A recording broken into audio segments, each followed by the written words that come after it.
Apakah Inara bisa disebut pelakor?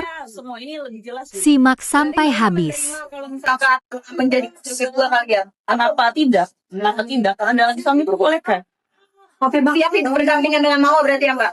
Kalau tidak siap, dari awal sih dari keadaan mereka masih konflik ya dalam rumah tangga, bahwa Insan sudah menjatuhkan talak 2, saya sudah meminta Insan untuk memperbaiki rumah tangganya. Karena saat itu saya melihat, walaupun saya belum mengenal secara langsung ya pribadi saudari M, saya melihat tidak ada uzur syar'i untuk diceraikan, makanya saya melihat selama itu tidak ada uzur syar'i, ya alangkah baiknya coba diperbaiki rumah tangganya. Saya mendorong saudara Insan untuk melanjutkan hubungan rumah tangganya. Itu sebabnya kenapa saudara Insan ini tidak langsung mengurus perceraian di pengadilan agama. Karena dia masih mau memberikan kesempatan kepada saudari M. Berarti emang niat poligami juga ya, Kak?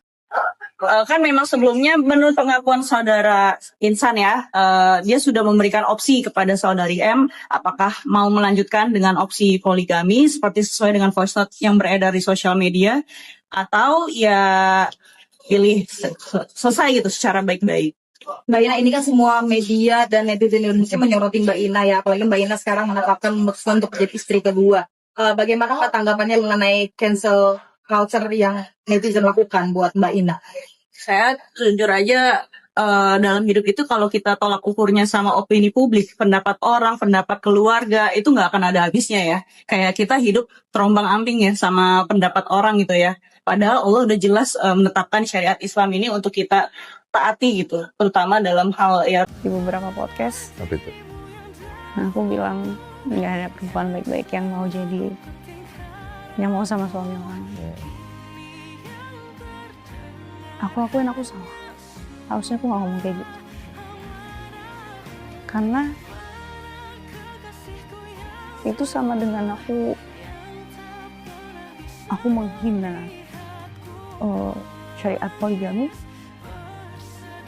Aku menghina istri-istri para nabi, ummul mukminin.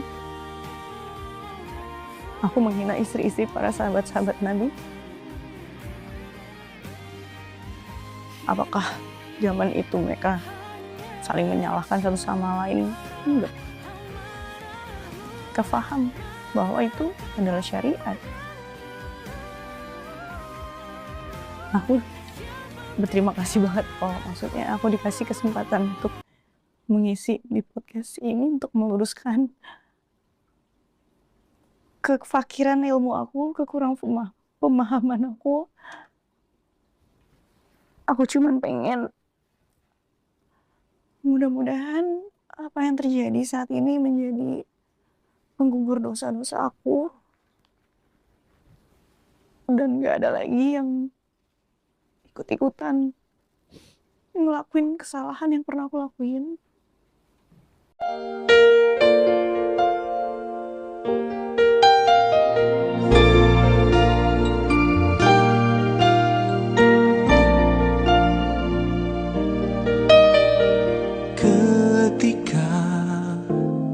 Engkau datang, mengapa di saat ku tak mungkin menggapaimu, meskipun telah kau semaikan cinta di balik senyuman indah, kau jadikan seakan nyata, seolah kau